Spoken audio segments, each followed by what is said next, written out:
Hola a todos y todas, en donde quiera que se encuentren. Ya por ahí estuve leyendo algunos mensajitos. Colombia, Costa Rica, pues sean todos y todas bienvenidos. Ya en alguna ocasión, de hecho el año pasado, en colaboración con AICEP, tuve la oportunidad de mostrar mi trabajo, pero en esa ocasión fue con personas que tenían trastorno por atracón y bulimia nerviosa. En esta ocasión les vengo a presentar un estudio de caso, pero en una adolescente con antecedentes de anorexia nerviosa. Y antes de poder avanzar al caso, les voy a dar una breve descripción de lo que me ha llevado hasta este punto de plantear una terapia, como es la terapia de remediación cognitiva, para aplicarla en personas con trastorno alimentario. Recuerden que las preguntas que se puedan ir generando, con mucho gusto las voy a contestar al final. Y bueno, también voy a intentar interactuar lo más posible con ustedes. Sé que no va a ser sencillo o esta cuestión de los espacios en línea, pues tienen sus bondades, pero también sus dificultades, ¿no? Voy a intentar tratar de hacer alguno que otro ejercicio para que ustedes se sientan un poco vinculados y vayan comprendiendo hacia dónde los quiero llevar con el espacio que tenemos el día de hoy, ¿de acuerdo? Bueno, pues lo primero que quiero hacer es comentarles de manera muy breve cómo es que surge esta cuestión de la terapia de remediación cognitiva. Todo comienza con la Primera y la Segunda Guerra Mundial, cuando los soldados sufren daños a nivel cerebral, en su estructura cerebral, pues debido a las batallas que libraban. Esto se dio entre 1914 a 1945, pero lo que estos soldados recibían eran rehabilitación cognitiva, no remediación cognitiva todavía. Se van dando cuenta que estos ejercicios son muy buenos para lograr que los sujetos recuperen funciones cognitivas y tal vez puede ser que no nos quede tan claro que es una función cognitiva, algunos tal vez sí, pero igual voy a intentar ser muy preciso con el término. Los ejercicios se trasladan para el año de 1940 a 1950, pero a personas con condiciones psiquiátricas. Lo que se busca es reintegrar a estas personas al área social. Después de esto, para el año de 1980, se llevan a cabo pruebas en personas con esquizofrenia, con el uso de pruebas como la prueba de Wisconsin, de las cartas de Wisconsin, que pone a prueba las funciones ejecutivas, que igual en un momento más lo iremos dejando como muy claro y muy separado, ¿no? Y como vieron que este tipo de ejercicios podían dar cuenta de cómo era el funcionamiento cerebral de un individuo, decidieron llevarlo a otras áreas, como ha sido los trastornos alimentarios, el abuso de sustancias, el trastorno de ansiedad generalizado. Estos esfuerzos de la aplicación de la terapia de remediación se han llevado desde aproximadamente 1980 a la actualidad. Pero hay que entender cuál es la diferencia entre rehabilitación y remediación. La rehabilitación es cuando surge un daño causado por una lesión o una enfermedad. Puede ser como, por ejemplo, un accidente de coche, cuando una persona cae a una altura muy grande. Puede ser por alguna enfermedad que el cerebro o tiene alguna alteración importante, que como bien sabemos, pues el cerebro tiene muchas funciones, ¿no? Que regulan mucho de nuestro comportamiento. A diferencia, la remediación lo que busca es reentrenar capacidades que nosotros ya tenemos, ¿vale? Algunas personas tendrán ciertas capacidades, como puede ser planear, tener control de impulsos, la memoria. Este tipo de funciones, como las que les acabo de decir, tienen que ver con las funciones ejecutivas. Y esas son aquellas que se pueden reentrenar. También lo traigo a este espacio porque lo que yo les vengo a proponer es la importancia de evaluar funciones ejecutivas antes o durante el proceso clínico. ¿Qué tan importante será que el paciente comprenda el material que se le ofrece en el espacio clínico Bueno, justo con la terapia de remediación podemos fortalecer estos procesos de pensamiento del paciente, con lo cual podríamos estar acercándonos a que el paciente esté comprendiendo la información que se le da en el espacio clínico. Bueno, entonces ya hablabas un momento sobre la diferencia entre rehabilitación y remediación, y entonces la terapia de remediación cognitiva lo que hace es ser una terapia complementaria y que va a ayudar en estas deficiencias cognitivas de las personas que pueden interferir con el funcionamiento diario. No es como obligatorio, pero puede ser que en algún momento nos demos cuenta que nosotros tenemos un problema de un déficit cognitivo. Por ejemplo, el control de impulsos es uno muy común. Resistirse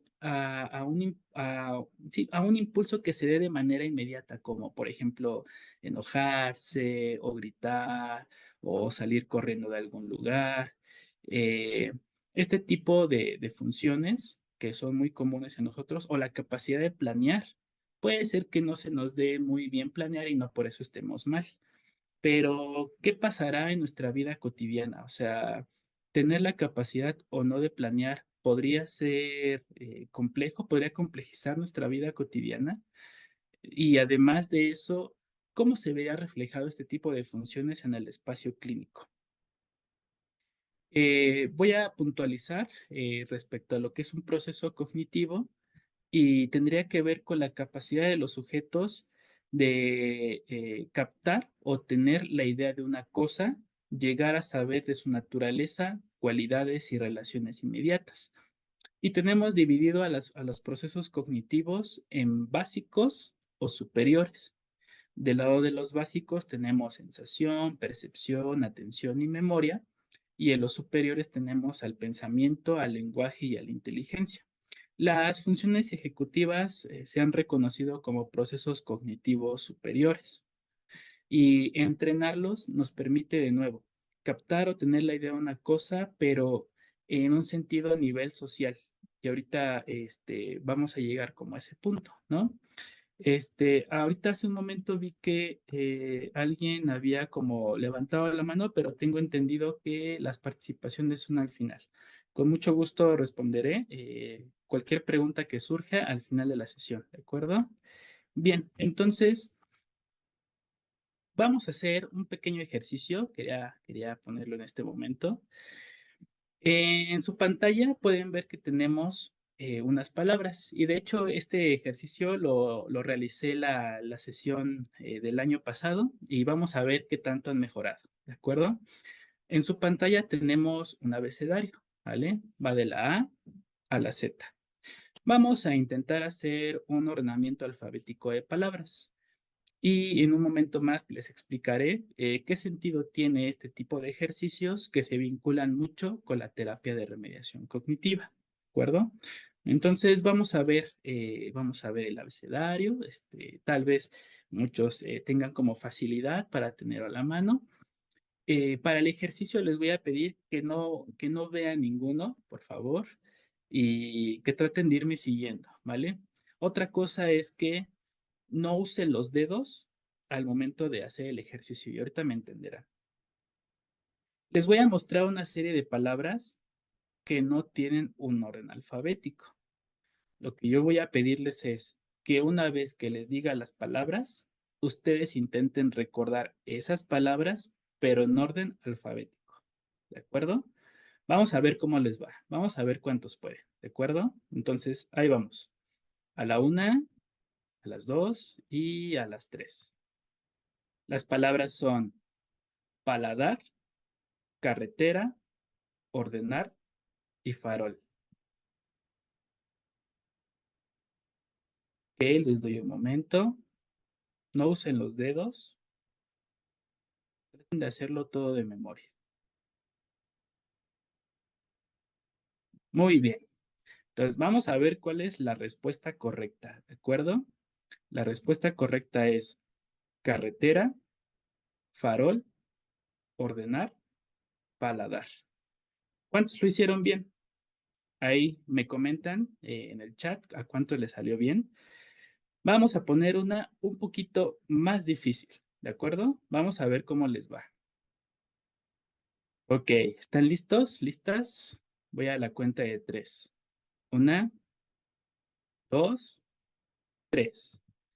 Las palabras son fuente, bata, órgano, tarea, lista, ejército.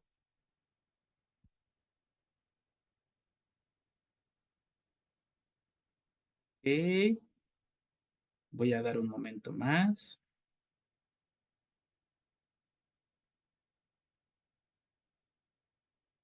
Vamos a ver. Estoy segurísimo que va a haber algunos de ustedes que digan, ni me acuerdo de las palabras, que son bastantes. En esta segunda ronda ya fueron más.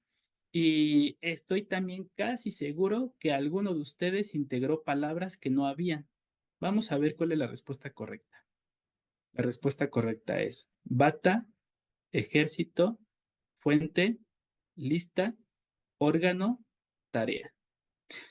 Y ustedes se podrían preguntar, pues, ¿qué sentido tiene recordar una lista de palabras? Claro, una lista de palabras en sí misma, pues no tiene un componente emotivo ni siquiera, o no tiene un componente que tal vez amerite que nos preguntemos cómo está nuestra capacidad de memorizar.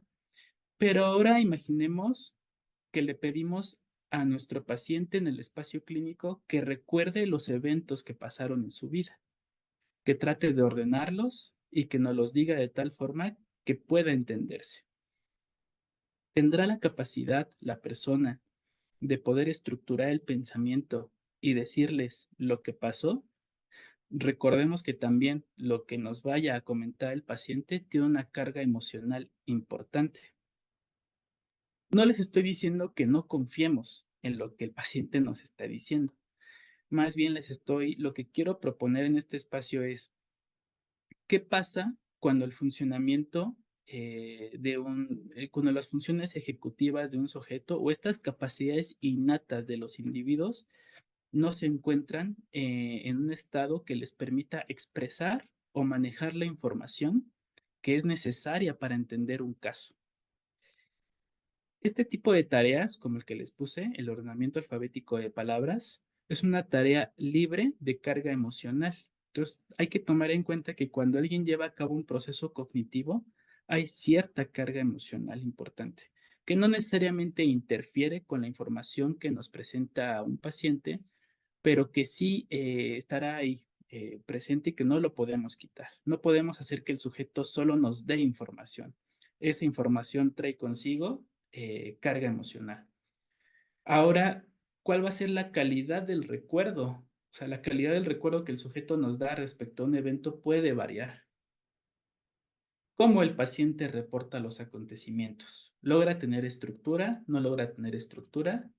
¿El paciente está consciente de sus propios procesos? Es decir, en el momento en que uno lo cuestiona sobre qué pensaste en ese momento, de qué te diste cuenta, qué estaba a tu alrededor, a veces les cuesta trabajo procesar esta información. Y esto en algunas ocasiones puede dificultar el vínculo en el espacio terapéutico, ¿vale? Sobre todo cuando pensamos que el espacio terapéutico es esencial, que alguna información el paciente la esté reflexionando constantemente. Entonces, lo que queremos con la terapia de remediación cognitiva es asegurar o tratar de vincular al paciente de que esta capacidad de reflexionar sobre el pensamiento se vaya fortaleciendo y así los resultados que surjan del espacio clínico pues sean las más óptimas para el paciente.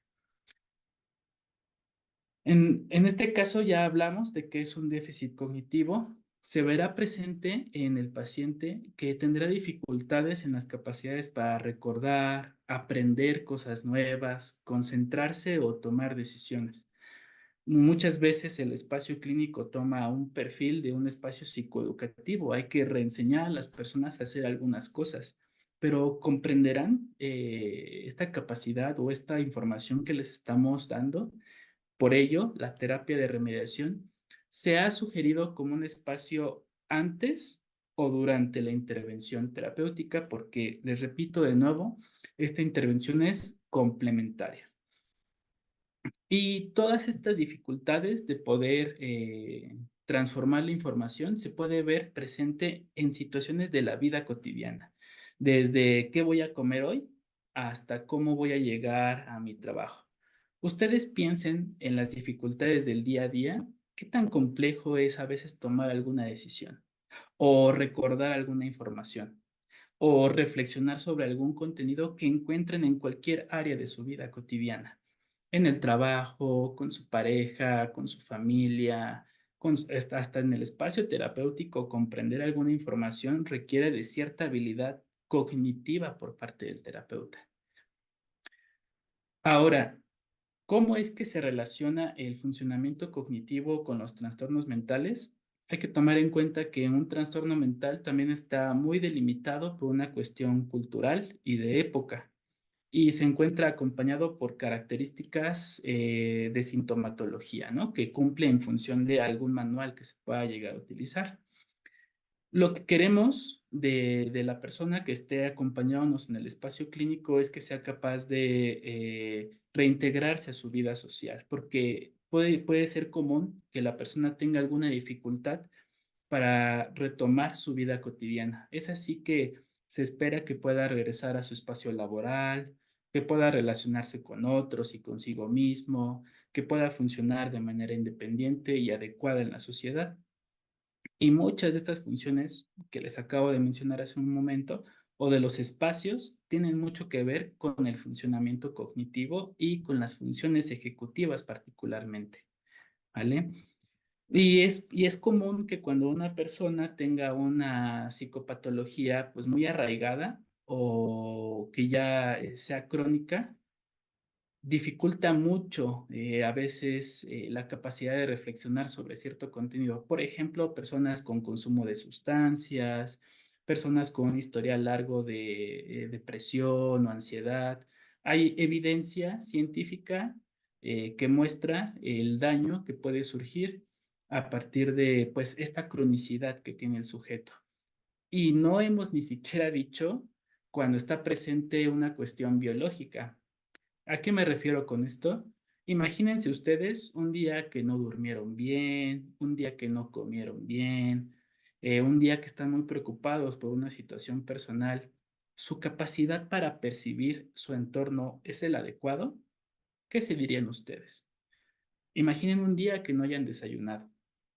A veces nuestra cabeza solo está en ya quiero comer algo, quisiera desayunar, o si están muy cansados y se han desvelado, a veces su cabeza solo está en quisiera dormir, están distraídos, como que su cuerpo no está al 100 en una situación de la vida cotidiana. Ahora imaginen a una persona que lleva años consumiendo sustancias, una persona que lleva años con conductas purgativas, restrictivas. Piensen en una persona que ha tenido ataques de pánico, de ansiedad.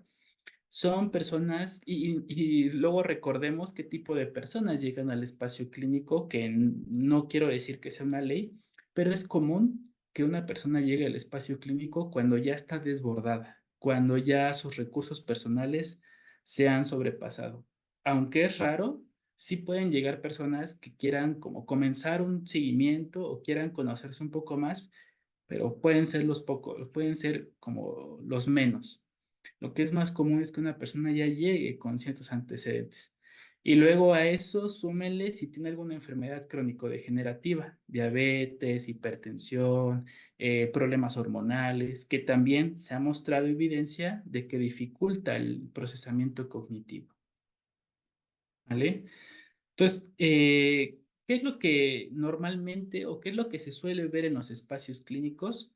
El sujeto llega y hace una descripción de los eventos, es decir, el motivo por el cual está ahí. Tiene que haber recuerdo de los eventos personales de la persona, o sea, cómo esa persona percibió el evento, las reacciones propias del sujeto y de otras durante esa situación. ¿Qué alternativas tenemos ante la situación que el sujeto o el paciente propone?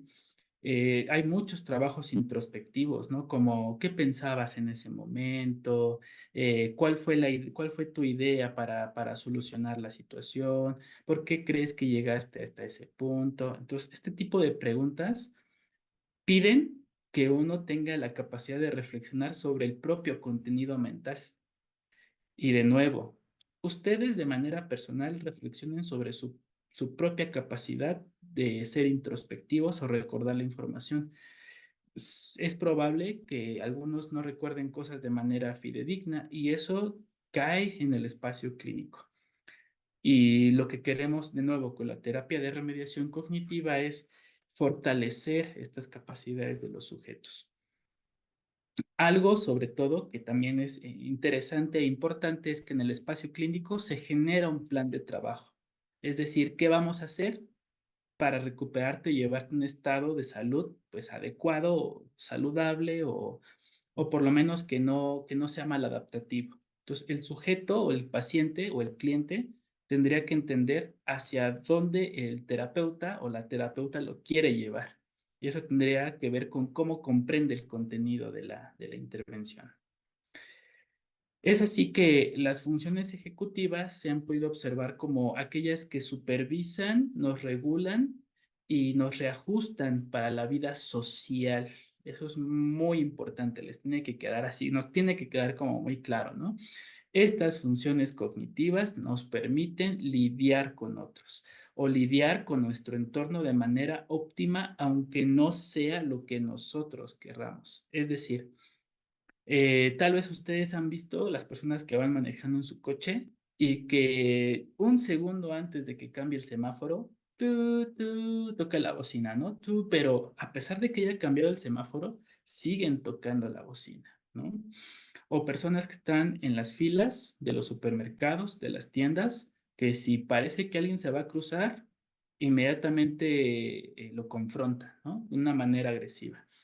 Gente que no logra adaptarse a sus espacios y normalmente lo hacen con enojo, lo hacen con agresión. Estas funciones que les acabo de decir son reguladas por las funciones ejecutivas. Aunque la literatura ha reportado o los autores podrían diferenciarse por el número de funciones ejecutivas que se reportan, tenemos memoria de trabajo, planeación, flexibilidad mental y control inhibitorio como las que son más conocidas. Y esto tiene que ver con algo que se llama plasticidad cerebral, es decir, cada vez que ustedes ejercitan algo en su cabeza, como por ejemplo jugar un memorama o el juego que les puse hace rato del abecedario. Hay aplicaciones como para fortalecer tu cuestión de funcionamiento mental, te ponen problemas matemáticos, etcétera, etcétera. Cuando uno lleva a cabo una tarea de manera constante, hay cambios en las estructuras del cerebro. No así como que tu cerebro se vaya a hacer súper grande como las caricaturas, pero sí hay un fortalecimiento de redes que nos permiten hacer tareas.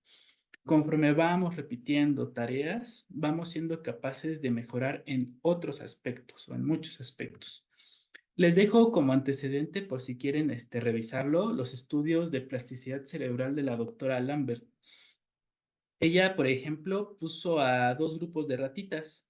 A un grupo de ratas les puso la comida como en lugares escondidos y a otras se las dio así, de toma. Entonces las ratas que tenían que estar buscando la comida estaban más estimuladas. Su funcionamiento cerebral les exigía otro tipo de respuestas, mientras que las ratitas que solo recibían la comida así, no tenían como mayor entrenamiento. Una vez que terminó esta fase del estudio, lo que hicieron fue poner comida en un lugar que era inaccesible y se pudo observar que las ratas que fueron entrenadas para buscar su comida mostraban comportamientos de resiliencia, es decir, lo intentaban y lo intentaban y buscaban formas, buscaban alternativas, y ideaban formas de llegar a esa meta, mientras que las ratitas que no fueron motivadas no hacían nada, o sea, vieron que no podía accederse a la comida y lo abandonaron, ¿no? Además de eso, hay otro experimento donde igual ratas estimuladas con alimentos en diferentes lugares de su jaula, les quisieron enseñar a manejar como un cochecito. Entonces las ratas que fueron estimuladas lograban aprender más rápido a manejar el coche, mientras que las que no, no.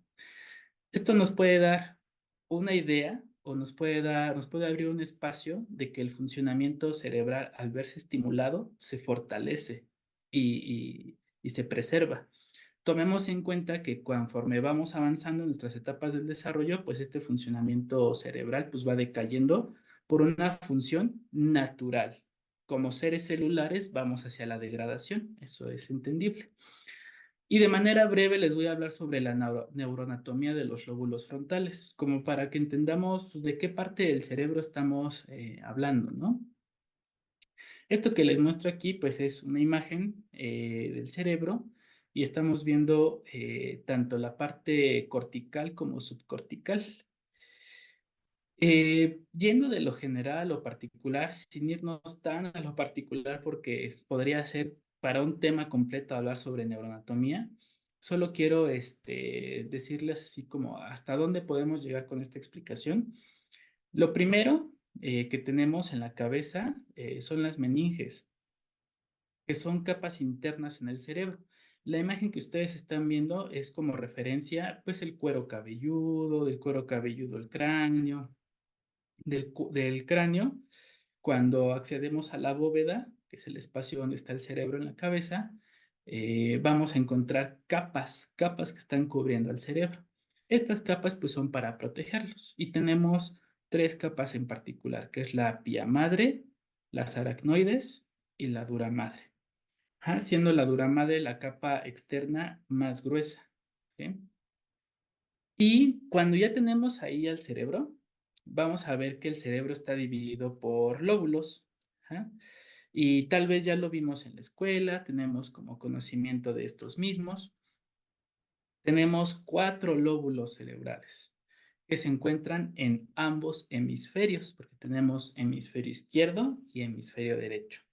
Tenemos el lóbulo occipital, el parietal, el temporal y el frontal, que es el que más nos interesa a nosotros, porque ahí, en el lóbulo frontal, están ubicadas las funciones ejecutivas.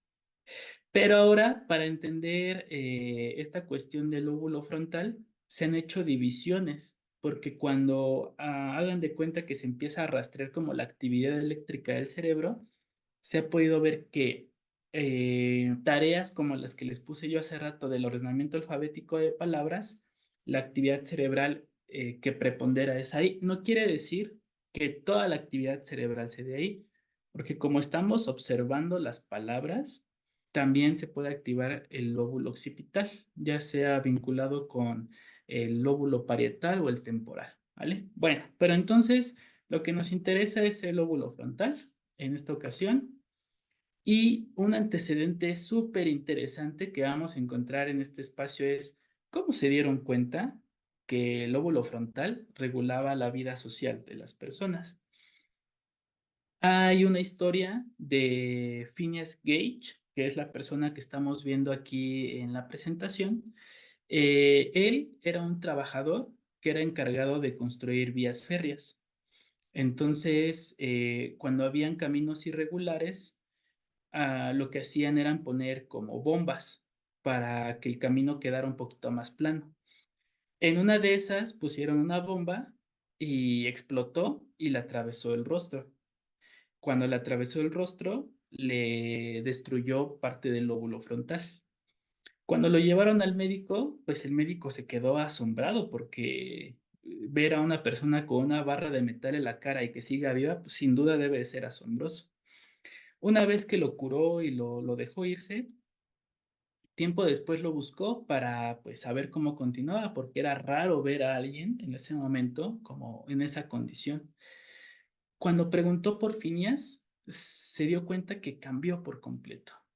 Y la descripción que le dieron de él fue la siguiente, que era una persona profana, irascible, irresponsable y comenzó a comportarse como un animal. Entonces, este investigador dijo, bueno, ahí puede haber como algo importante de la vida social de los sujetos relacionado a esta parte del cerebro. Y fue cuando comenzó un estudio amplio sobre el mismo. ¿Y qué se ha visto sobre estas funciones y las personas con un trastorno alimentario y de la ingestión de alimentos? Bueno, que justamente esta capacidad de planear, del control inhibitorio, de la flexibilidad, están por debajo de lo esperado en esas personas. Eh, a veces son incapaces de fijarse objetivos, no tienen autocontrol y sobre todo eso se ve presente en personas con bulimia nerviosa o trastorno por atracón. Hay una disminución del ritmo de la alimentación y de la actividad física que orgánicamente afecta porque el cerebro se ve afectado por muchas de las acciones que hacemos, desde no comer, no dormir y evidentemente no realizar actividad física. No son capaces de planear el proceso, que es muy importante, de alimentación. Hay reducción de las capacidades de inhibición, como lo había mencionado, y el menor consumo de frutas y verduras tiene que ver con una cuestión de planeación, pero no hacia un objetivo saludable, ¿no? Hay ya investigaciones que anteceden a este proceso de las funciones ejecutivas y los trastornos alimentarios. Principalmente los estudios se han dado en Londres, en Países Bajos, en Estados Unidos. Aquí en México ya contamos con dos estudios del efecto de la terapia de remediación cognitiva, ambas por la doctora Alvarado, Álvarez y Mancilla. Estos tres investigadores de la Universidad Nacional Autónoma de México y tienen tanto un caso con trastorno por atracón como con bulimia nerviosa. Y una vez que si ustedes gustan en algún momento revisar ese tipo de contenido, se darán cuenta que la terapia de remediación fue una terapia muy útil para estas personas. También fueron estudios de caso. Para esta ocasión, a nosotros nos interesa en este espacio la anorexia, que se caracteriza por una búsqueda incesante de la delgadez, un miedo patológico a la obesidad y una imagen corporal distorsionada. Esto yo lo tomo del Manual Diagnóstico y Estadístico de los Trastornos Mentales, el DSM-5, y de manera también muy interesante se ha podido observar que como hay normalmente este tipo de psicopatologías se detectan ya después de tiempo, es común que se comience con el desarrollo de esta psicopatología en la adolescencia, en la pubertad, y a veces se detecta hasta la vida adulta temprana o ya como 5 años después, 6 años después. Y tenemos entonces a una paciente o un paciente que lleva años sin alimentarse bien. Y esto, sin duda, afecta de manera dramática, podría decir, a la comprensión del entorno del sujeto. Hay estudios que evidencian que las personas que tienen un perfil de anorexia, esta restricción alimentaria los ha afectado de tal manera que el hecho de verse distorsionadas tiene que ver con una cuestión del funcionamiento cerebral, porque el hecho de ya no alimentarse modifica la percepción del entorno, es decir, lo que ven, lo que sienten, lo que piensan, y eso en la mayoría de las ocasiones hace que perdure el perfil del trastorno alimentario. ¿Cómo se caracteriza entonces a la anorexia con las funciones ejecutivas? Hay una sensación de falta de control al comer, se percibe que hasta hay mujeres o hombres con anorexia que reportan tener atracones, pero en realidad son atracones subjetivos, sienten que han comido bastante. Este, Cuando me refiero a la incapacidad de resistir impulsos, se refiere a no pueden como resistir el impulso de no comer, ¿saben? En lugar de decir, bueno, me voy a alimentar, lo inmediato es, no voy a comer, porque es, en el caso de que sea restrictivo, porque también tenemos de tipo purgativo. Y como les mencioné hace rato, pues hay una sensación de malestar físico y emocional causado muchas veces por este patrón alimentario anómalo.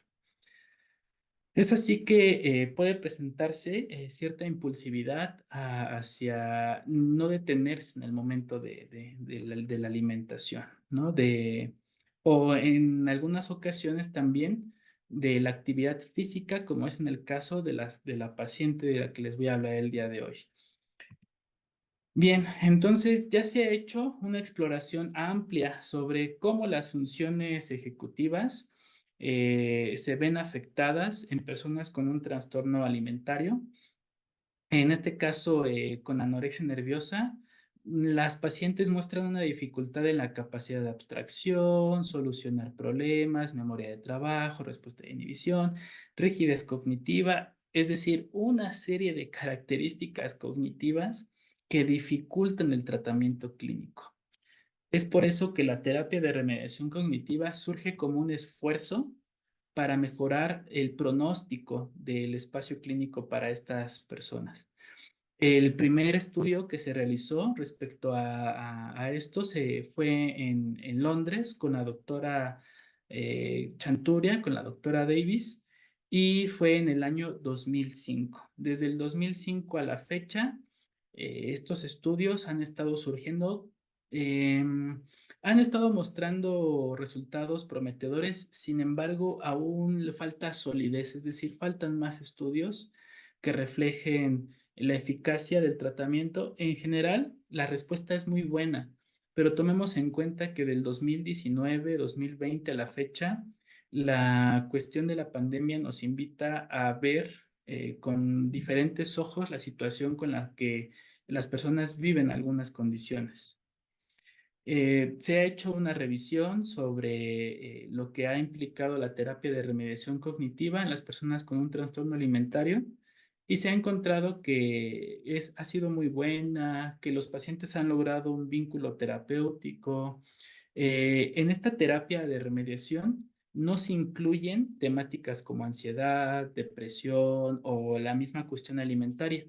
Más bien, en la terapia de remediación, lo que se busca es fortalecer estos procesos cognitivos.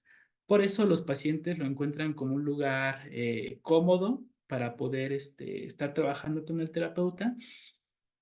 Y bueno, eso ha hecho que no haya tanto abandono en ese tipo de intervenciones.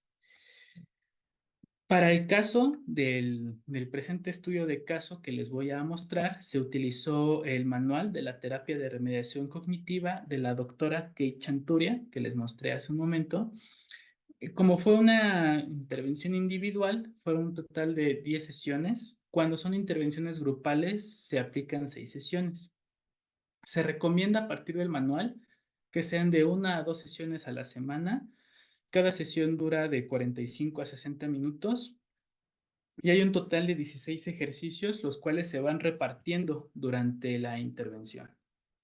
Lo que les muestro aquí son algunos ejemplos del material que integra este manual. Viene desde el reconocimiento de algunas figuras y formas, viene algunas situaciones de matemáticas, tener continuidad con lo que se está llevando a cabo en el ejercicio, dar la dirección de un lugar.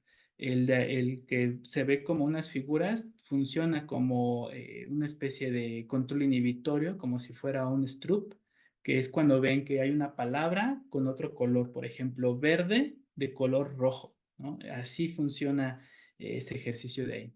Entonces, la idea es que el sujeto tenga varios ejercicios para ir fortaleciendo esta capacidad de reflexionar.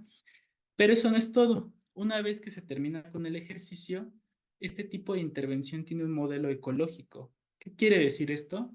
Que una vez que el ejercicio termina, se le pregunta al paciente o al participante cómo es que esta capacidad mental se ve reflejada en su vida cotidiana. Y ahí comienza a verse estas mismas dificultades que ellos encuentran, en mi caso, en pacientes con trastorno alimentario, en su capacidad para comer, para planificar la comida, para regularse. Poco a poco va saliendo en este espacio. ¿Eh? Para este estudio utilicé 5 pruebas. El Eating Disorder Test, el EAT en su versión 26, el cuestionario de imagen corporal, el inventario de ansiedad y de depresión de Beck y la batería neuropsicológica de lóbulos frontales y funciones ejecutivas. Todas estas tienen características de confiabilidad y validez para personas en México, así que esto responde como una cuestión de psicometría, que es algo muy importante que también tenemos que tomar en cuenta en el espacio clínico para, desde esta parte cuantitativa, por ejemplo, mostrar como algunos resultados que se tienen con este tipo de trabajos. Los antecedentes que dijeron muy bien al principio de la presentación es una mamá con antecedentes de trastorno alimentario no diagnosticado. Durante la entrevista inicial a la mamá comenta algunas conductas restrictivas y purgativas, pero no asistió en algún momento a atención psicológica. También hay antecedentes de ideación suicida por parte de la mamá. Hay conductas de restricción, conductas compensatorias, como saltarse comidas y largos periodos de ejercicio en casa. Tanto la mamá como la hija practican deporte por tiempos prolongados, a pesar de que haya lesiones o haya dolor. Pueden practicar hasta 3 o 4 horas diarias. Y también pueden llegar a saltarse comidas, por lo que reportaban en la entrevista inicial. La familia está conformada por mamá, hermana y la paciente. La paciente al momento de la entrevista inicial reporta que se salta comidas y de manera consciente, perdón, decide saltarse las comidas, ¿no? Para este estudio se utilizó un estudio de tipo cuantitativo descriptivo. Fue un diseño de caso único con preevaluación y posevaluación. Se obtuvo el consentimiento por parte de la mamá y el asentimiento por parte de la hija. Se llevaron a cabo un total de 10 sesiones con duración de 1 hora y las pruebas se aplicaron a través de un formulario de Google. Bien, ahora les muestro los resultados. Esto primero que podemos ver son datos sociodemográficos como para comprender el perfil de la persona. Bueno, son demográficos y también en algún momento farmacológicos porque se le pregunta sobre el consumo de sustancias. Antes de la intervención, la participante tenía 15 y al acabar la intervención tenía 16 años. Su nivel educativo es de preparatoria. Al iniciar la intervención tenía un peso de 56 kilos y al finalizar aumentó a 59. Cabe aclarar que el objetivo de la intervención no es subir de peso a la participante. El objetivo es, de nuevo, fortalecer estrategias cognitivas, en este caso funciones ejecutivas, que al final terminan impactando, o es lo que se establece teóricamente y se ha podido constatar empíricamente sobre qué pasa con los procesos de realimentación o de alimentación. Su estatura pues no varió en el tiempo de la intervención. No hay consumo de psicofármacos, tampoco hay reporte de una enfermedad crónico-degenerativa, tampoco hay un evento de traumatismo craneoencefálico.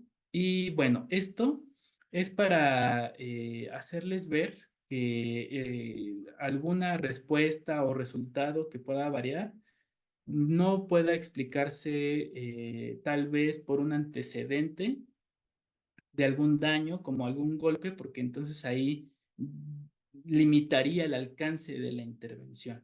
También si consume psicofármacos, si consume alguna droga, si consume alcohol, marihuana, LSD, altera la percepción de las sensaciones, ¿no? Y de la capacidad de reflexión. Por eso es importante saber que en este caso no se presentaba nada de eso. Conforme a la evaluación de los diferentes instrumentos, se tomó en cuenta la puntuación total de la participante en un antes y en un después, en una preevaluación, postevaluación. Podemos ver que los niveles de ansiedad estaban muy por encima, muy altos. Disminuyeron después de la intervención, no tanto como en la depresión. Teníamos un puntaje de 29 y después de 1.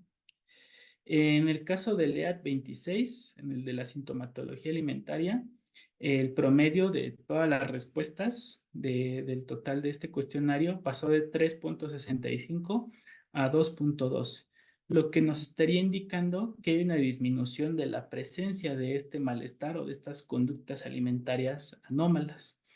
Y en la cuestión del BSQ, tenemos que pasamos de un promedio de 4,20 a 1,95. Es decir, en todas las áreas que evaluamos en esta participante, todas disminuyeron, lo cual es positivo para este tipo de intervenciones. Y otro dato que les voy a mostrar es el cambio clínicamente objetivo.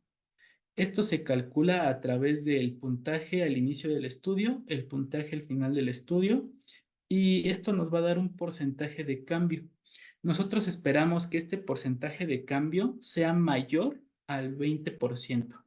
Desde esta propuesta teórica podemos decir que cuando está por encima de este 20%, entonces hubo una mejora, ¿de acuerdo? En el caso de ansiedad, apenas alcanzamos como este cambio clínicamente objetivo con un 22%. En depresión obtuvimos un 96%, el cual fue el más beneficiado. El EAT 26 obtuvo un 42% y el BSQ un 53%, lo cual nos indica que esta participante logró una mejora en estas áreas. Lo que se ha propuesto teóricamente es que cuando los sujetos o cuando las personas logramos comprender y resolver mejor las situaciones de la vida cotidiana, malestares como la ansiedad y la depresión tienden a disminuir. Entonces, de una propuesta teórica ya tenemos ahí una de las bondades de las cuales podemos hacer uso de este tipo de intervención. Ahora pasamos con la prueba Banfe. Para la prueba Banfe obtuvimos cambios en algunas áreas, por ejemplo, en el efecto Stroop, obtuvimos un mejor tiempo de desempeño de la participante que está en color verde. Eso quiere decir que del puntaje de la preevaluación a la posevaluación mejoró. Y en el caso de metamemoria y clasificación semántica, ahí no se obtuvieron tantos cambios, más bien se mantuvo la participante. Y lo que sí se encontró un cambio en demasía fue en la cuestión del área dorsolateral o en la memoria de trabajo. Ahí podemos ver que mejoró bastante sus tiempos y su desempeño. Y en un momento les voy a decir qué implicaría esto. Y bueno, vamos a ver que en cuanto a la corteza prefrontal dorsolateral, si encontramos una mejora en el funcionamiento de esta área, podría sugerir un mejor desarrollo y ejecución de planes de acción, es decir, ¿qué voy a hacer para que esta situación cambie? ¿Qué pasos debo de seguir para que lo que me está afectando en este momento cambie completamente, ¿no? También lo que se ha podido ver es que, como se los mencionaba hace un momento, en el caso del funcionamiento del lóbulo frontal está muy ligado con la cuestión emocional en áreas subcorticales del cerebro, con el sistema límbico, ¿no? Todo este sistema que se une y regula las emociones. El lóbulo frontal tiene como una muy buena comunicación ahí. Así que cuando hay una mejora, por ejemplo, en esta área dorsolateral, se ha podido observar que hay una mejora en el afecto de la persona, es decir, una cuestión emocional. Se mejora el juicio social, la memoria de trabajo, el pensamiento abstracto, la flexibilidad cognitiva. Bueno, parece que hay una serie de bondades muy importantes en esta área. La paciente también reporta una mejora en la comprensión de las situaciones de la vida cotidiana, ¿no? Y con esto, darle solución a situaciones que pasan en su entorno. Estos resultados que les muestro el día de hoy con este estudio de caso empatan con otros estudios de la terapia de remediación cognitiva y trastorno alimentario, es decir, se sigue observando el beneficio que puede traer mejorar esta capacidad mental en las participantes. La terapia de remediación cognitiva como terapia complementaria se considera útil para que el paciente logre comprender el contenido que trabaje con el terapeuta durante las sesiones y considerar los procesos cognitivos de los pacientes antes de comenzar un proceso psicológico es muy importante, sobre todo cuando tienen un problema de salud físico o mental con una cronificación importante. Se espera que una vez terminado esto que les estoy contando de esta intervención, se acaba de terminar recién la semana pasada. Entonces, esto que les estoy mostrando es nuevo, no se había reportado en otro espacio. Y estamos ahora en espera de ver cómo vinculamos a la paciente con un proceso terapéutico para ver el efecto que tendría haber tomado antes esta terapia complementaria.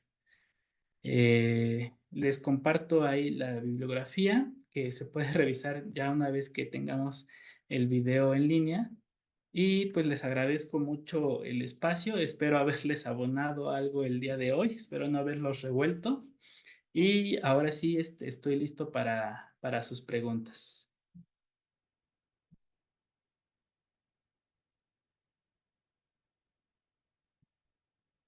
No sé si tengamos a alguien de ICEP por ahí. Si no, igual los voy leyendo aquí en el cajón.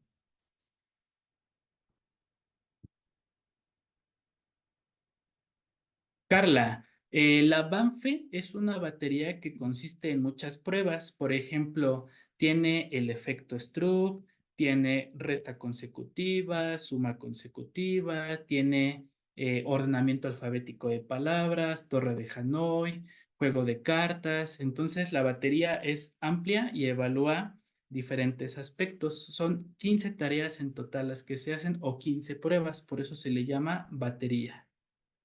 Pueden presentar el manual. Hillary, sí. El manual te refieres a ese, ahí lo pongo, ¿eh?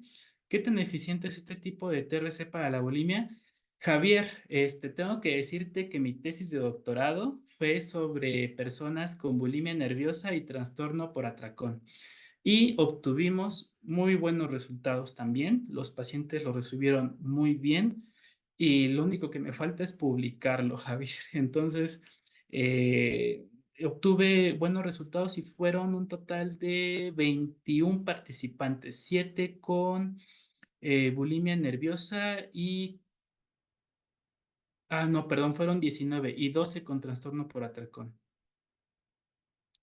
Migdalia, sí, así como todo entrenamiento que se deja, no es que haya una recaída de la patología, pero más bien lo que hay es como la falta de fortalecer estas capacidades de reflexión. Entonces, si al sujeto no se le motiva o no se le entrena constantemente, la recaída es poco probable si se le entrena adecuadamente, ¿no? Porque ahora es como dejarlo, como en el espacio clínico, enseñarle estrategias o herramientas. Lo que nos haría falta es un estudio longitudinal como a largo plazo para saber si estas herramientas adquiridas van disminuyendo con el tiempo. Por ahora no te tendré una respuesta, pero estudios que han hecho seguimiento a medio año, un año, muestran que las personas aún mantienen como esta capacidad de reflexión. Claro, Alex, te muestro lo de el cambio clínicamente objetivo. El cambio clínicamente objetivo es una fórmula para calcular de manera individual a los sujetos.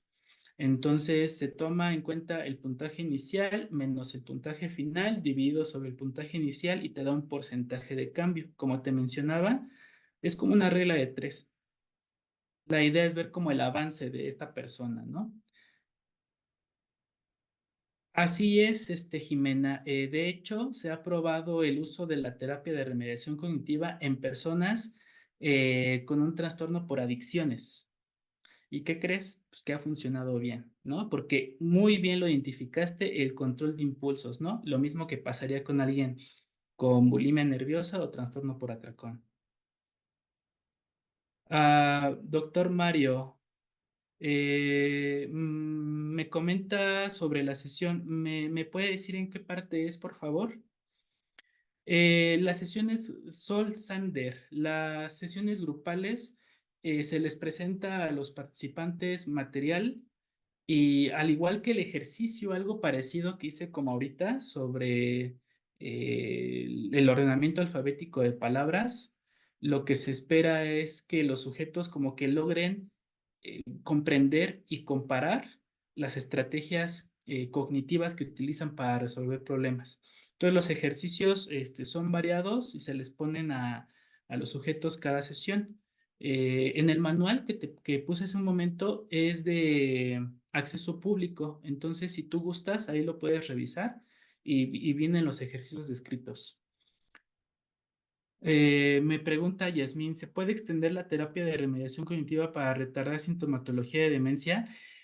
Sería un muy buen estudio, Yasmín. La verdad, creo, ya hay. Por lo que yo entiendo, Yasmín, ya hay terapias de rehabilitación cuando detectan que en los sujetos hay problemas de memoria, motricidad, pero no sé si este tipo de ejercicios retrase. Habría que hacer una intervención multidisciplinar tan complejo que tal vez sería económicamente difícil, ¿no? Porque tendrías que evaluar como la progresión o como un punto base del sujeto y luego ver cómo progresivamente va el deterioro y aplicar unas sesiones tan duraderas que podríamos tal vez dar cuenta de eso y tomemos en cuenta que las personas que tienen de la tercera edad normalmente ya vienen acompañados por muchas enfermedades, tanto físicas como mentales. Entonces, no lo veo imposible, pero lo veo un poco complicado, ¿no? La TRC podría aplicarse a otro tipo de trastornos como depresión. Así es, Carla. La terapia de remediación cognitiva ya tiene material teórico y empírico sobre su aplicación en personas con esquizofrenia, trastorno de ansiedad generalizada, trastorno alimentario, por adicciones y ay, por ahí me debe hacer falta uno, pero ya se ha estado aplicando ampliamente la terapia de remediación. Ay, por ahí comenta Fiorella sobre el certificado. Me pregunta el doctor Mario, me pregunta. Ah, disculpe, doctor Mario, así es. La sesión queda grabada para que la pueda repasar. Muchas gracias, Migdalia, por tu respuesta. Alicia, si me permites, en un momento, con mucho gusto te comparto la liga del manual a todos los asistentes. Eh, Jacqueline, no era body shaming, es Body Shape Questionary y es una prueba psicométrica que evalúa el malestar con la imagen corporal. Me pregunta Gabriela, buenas noches, ¿qué pasa si deja de comer pero no por la imagen ni el peso? Bueno, si la variable no comer no es explicada por una cuestión como las mencionadas anteriormente, lo importante es descartar una cuestión médica en primera instancia. Si no come por malestar, por ejemplo, físico o estomacal o algo parecido, y si no, examinar si hay un componente psicológico que esté presente en el sujeto que no desea comer. Muchas gracias, Jimena. Gracias, Alicia. Gracias, Jacqueline. El Alzheimer de por sí ya trae una serie de complejidades sobre un deterioro, pues como lo comenté, del tejido, ¿no? Cuando la persona adulta mayor se va desarrollando o va hacia este punto de su vida, el cerebro sí tiene un cambio en su estructura física. De hecho, el cerebro del adulto mayor se va encogiendo, no de manera súper dramática, pero sí va reduciendo su densidad. Y eso nos hablaría de que hay una muerte de materia gris, que es donde descansan los cuerpos de las neuronas. Y entonces, como las neuronas ya no están comunicándose porque ya no están tan juntas, pues crea ciertas problemáticas propias de un deterioro de cualquier ser celular, ¿no? Como nosotros. Entonces, de por sí ya es normal un problema de procesamiento cognitivo, con el Alzheimer, pues se agrava muchísimo la situación, ¿no? Sí, Andrea, así será. Permítame un momento y creo que de nada, Migdalia. Déjeme ver, aquí tengo el manual. Déjense los comparto de una vez. Es de acceso público, como se los comenté, pero se los facilito. ¿Vale? Ah,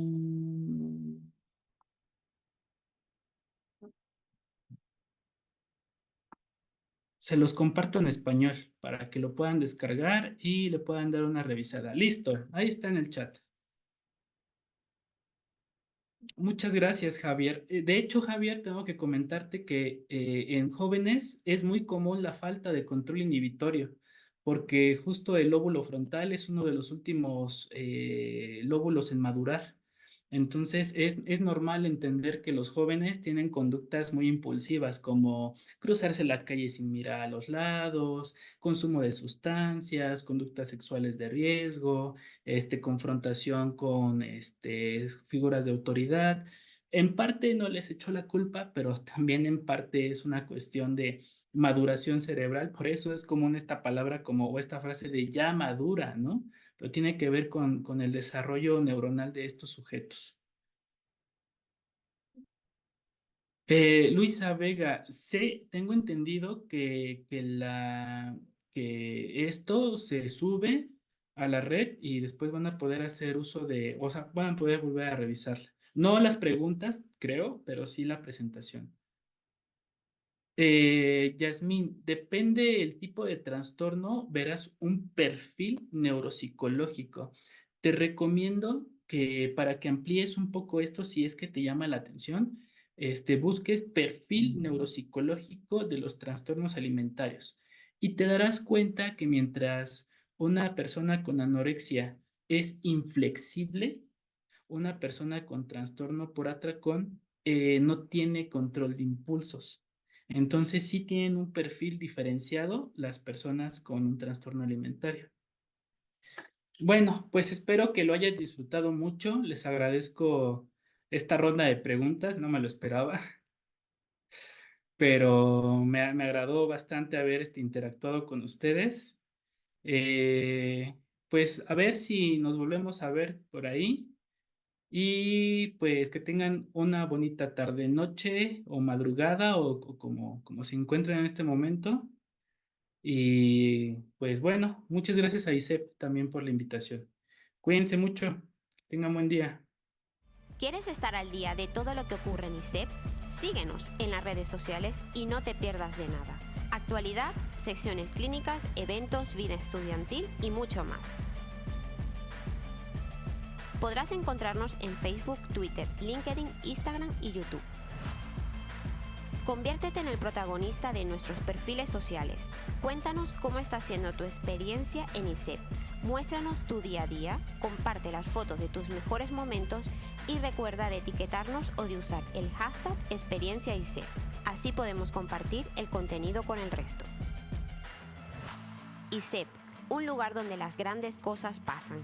Con ISEP siempre sumas.